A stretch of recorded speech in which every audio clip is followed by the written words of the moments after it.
I shudder to think what would have happened if I'd continued down that course. Our lives would have been very different.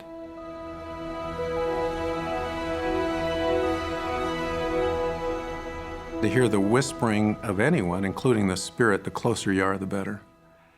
It's easier to hear.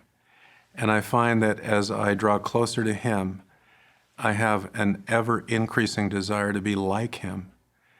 And the more I am trying to become like Him, I think it is easier for Him to communicate with me.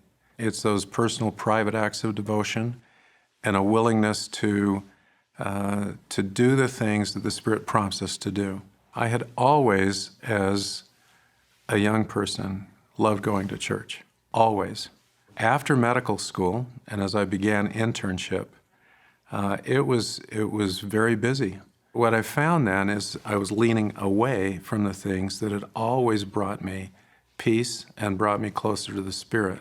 One Sunday, I remember it so well, late in my intern year, I knew that if I hurried on Sunday, I could go with Ruth and Ashley to church. And I decided to stall so that I could have them go, and then I'd just walk home, lay down, and take a nap. And I did that.